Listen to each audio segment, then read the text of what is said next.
Monday, June 30th, 2026. 2 games, 1 day, and the entire history of football changed. In Foxborough, Massachusetts, Germany, 4-time world champions, the greatest knockout team the sport has ever produced, missed 3 penalties and went home. Not to a powerhouse, not to Brazil or France or Spain, to Paraguay, ranked 41st in the world, a nation that had never once scored in a World Cup knockout game before this tournament. And in Monterrey, Mexico, while that shock was still ricocheting around the internet, the Netherlands, 3-time World Cup finalists, one of the most decorated national teams in European football, conceded a 91st-minute equalizer, held their breath through extra time, and then watched 3 of their own players miss their penalties and get sent home too. By Morocco. For the 2nd tournament in a row. 2 giants. Gone. Same day. Same round. And the world just sat there, staring at the screen. This isn't a story about upsets. Upsets happen all the time in football. This is a story about something much bigger, much older, and much more terrifying for the establishment. Because what happened on Monday wasn't a fluke. It was a reckoning. And it has been building for a very, very long time. Let's start with Germany. Because honestly, you have to. When you think about which countries you simply do not want to face in a knockout game, Germany sits at the top of almost every list. It doesn't matter who they have. It doesn't matter what form they're in. The Germans find a way. That's not a stereotype. It's a 90-year statistical fact.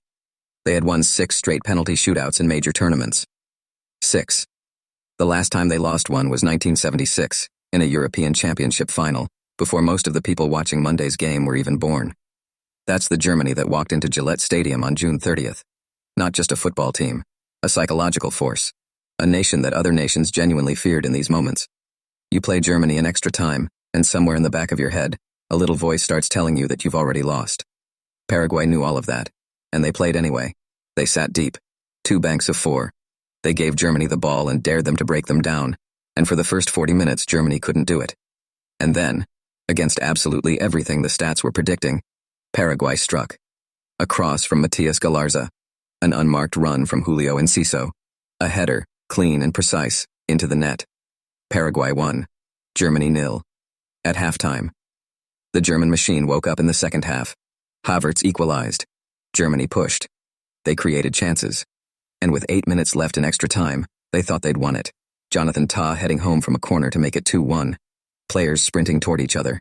The German bench on its feet. And then the VAR screen lit up. Waldemar Anton, waiting for the corner, had put his hand on Paraguay's goalkeeper. 2-centimeter contact. Goal disallowed.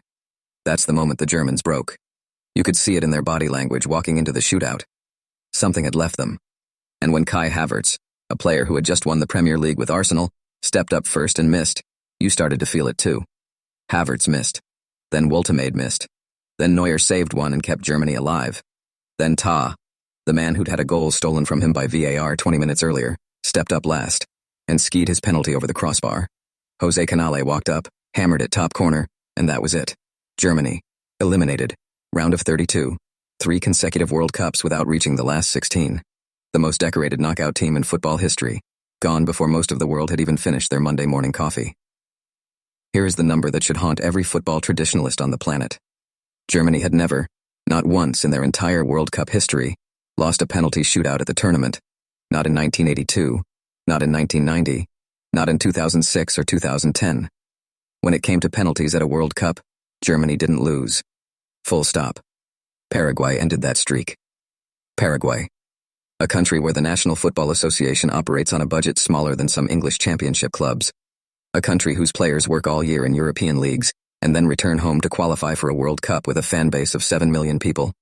A country that, just 24 years earlier, lost to Germany in the round of 16 at the 2002 World Cup, when Germany scored a single goal and sent them home without ceremony. That's not an upset. That's revenge.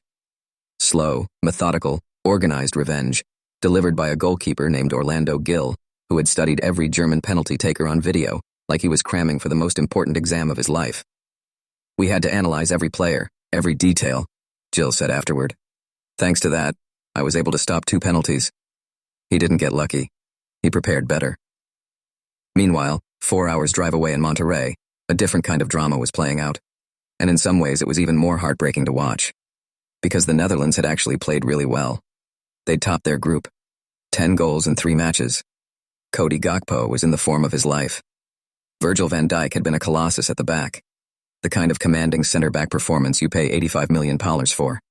On paper, this wasn't even supposed to be close. And then Gakpo scored in the 72nd minute, and you thought it was done. Except nobody had told Morocco.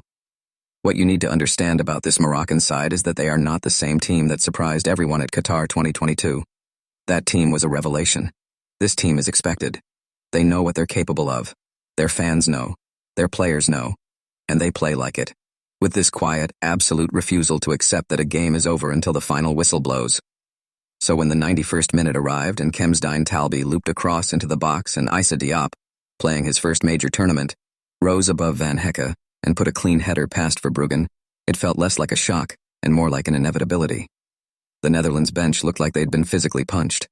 Extra time came and went. Morocco controlled 50-minute portions of it. The Dutch were running on fumes. And when the shootout arrived, it was a disaster for the Orange. El Ainaoui, Morocco's first taker, hit the crossbar. Justin Kluivert, brought on specifically because Ronald Koeman believed he was one of the best penalty takers in his squad, hit the post. Achraf Hakimi, the Paris Saint-Germain fullback who should have scored in his sleep, hit the post. The entire shootout was a carnival of misses. And at the end of it, Morocco goalkeeper Yassine Bounou made the decisive save, Ismail Saibari stepped up and buried the winner, and it was over. The Netherlands, 3-time World Cup finalists, had just been eliminated from consecutive World Cups by Africa. It was the third consecutive time the Netherlands had been knocked out of the World Cup in a penalty shootout. 3 consecutive shootout exits, each one more painful than the last. Jan-Paul van Hecke stood in the mixed zone afterward and didn't even try to hide it. "I feel completely empty," he said. That was all. Now here's where the story gets interesting. Because the easy take, the hot take, the viral tweet, is to say this was luck. 2 shootouts in one day. Random. Could have gone either way.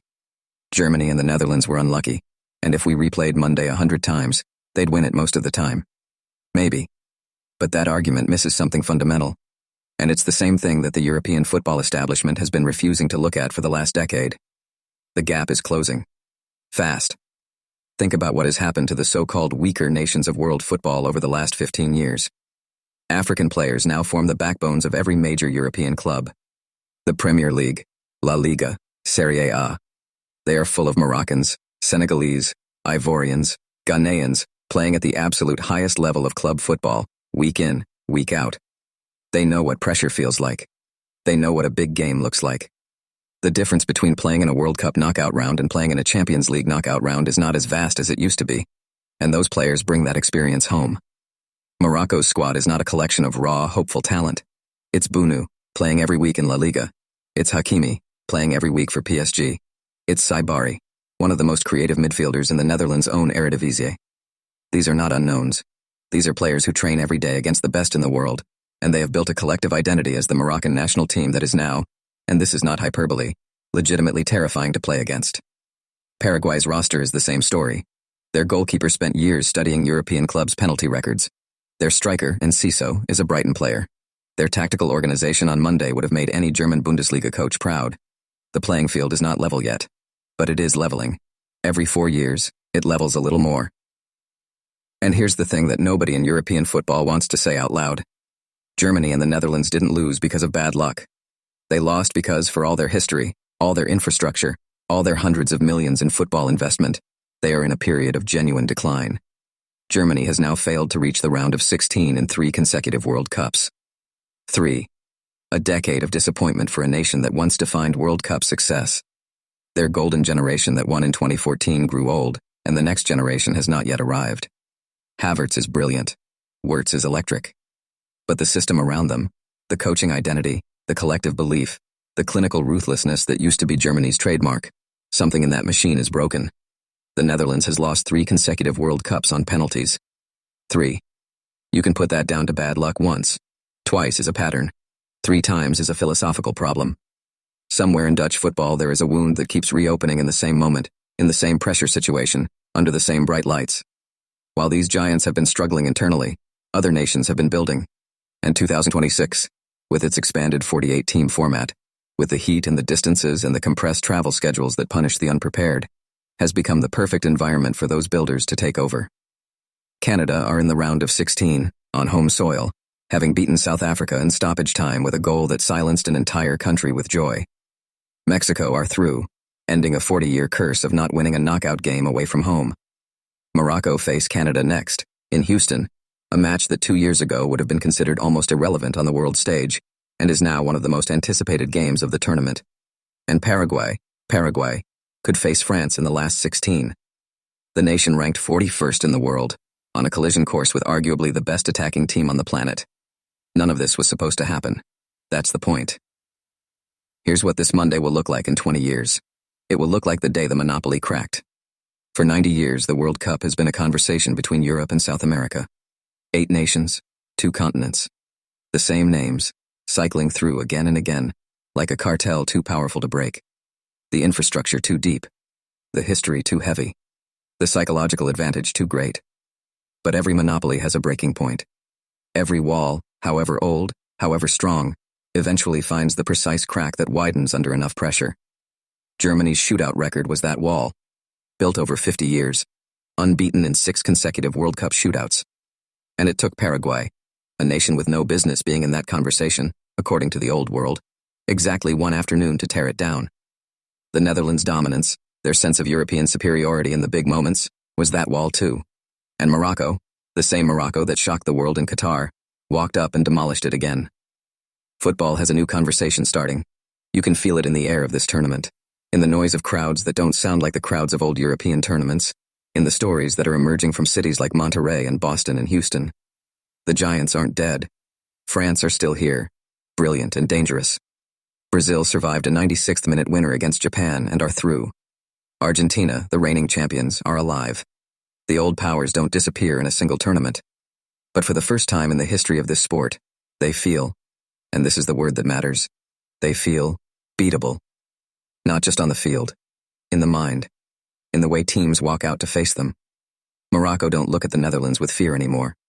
Paraguay didn't look at Germany with fear anymore. And that shift, that psychological shift, from inevitable to beatable, is worth more than any tactical adjustment, any new formation, any signing. Because once players stop being afraid, they start doing extraordinary things. June 30th, 2026. 2 games. 1 day. Germany home. The Netherlands home. And the entire history of football, tilting, just slightly, just enough to be felt, in a new direction.